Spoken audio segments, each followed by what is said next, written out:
Fatia, c'est aussi avant tout une forme de question. Comment on traite les filles voilées dans notre société, comment on réagit face à elles et qu'est-ce que ça provoque chez un personnage comme Fatia. Représenter, donner la parole, rendre visible des populations qui d'habitude sont minorisées ou invisibilisées, ça fait partie de la force du cinéma. Et moi je pense qu'un jour, on pourra débloquer des questions de société. Je me suis dit que le pouvoir du cinéma était assez dingue parce qu'il pouvait... un film peut révéler quelque chose d'essentiel à quelqu'un sur lui-même. Et des fois, c'est des grands films qui font ça, des fois c'est des petits films, des fois c'est je sais pas, ça peut être Le Roi Lion de Disney ou ça peut être un film de Godard en fait, peu importe. Produire un long métrage aujourd'hui en France, a fortiori dans le milieu du cinéma d'auteur qui est de plus en plus précaire et difficile, c'est une course d'endurance en fait. C'est vraiment un marathon. Et donc il faut tenir sur la longueur et s'apprêter et être prêt à avoir des noms, à avoir des contraintes, à avoir des difficultés. Il y en a beaucoup. Fatia par exemple, c'est un film aujourd'hui, je le montre à Angers, c'est super, on en parle. Il est passé dans plusieurs festivals, mais c'est un film qui a été incroyablement difficile à financer. On a eu beaucoup plus de non que de oui. On a dû y retourner.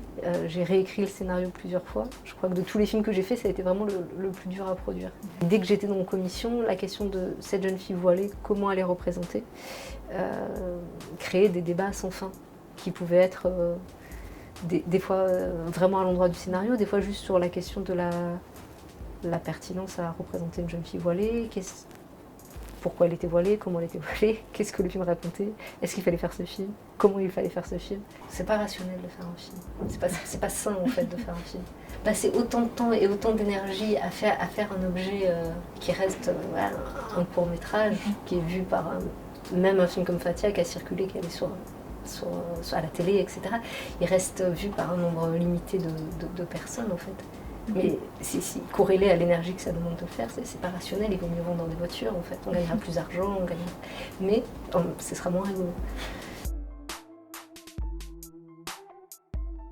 J'aime être très proche, le plus proche possible des acteurs et créer un espace de travail, un espace de liberté où eux peuvent avoir la latitude d'aller et venir et de faire des propositions. Et j'essaie notamment en termes de mise en scène, en termes de découpage, de les contraindre le moins possible.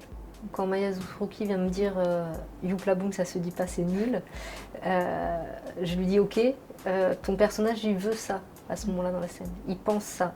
Donc comment toi tu le dis après avec tes mots?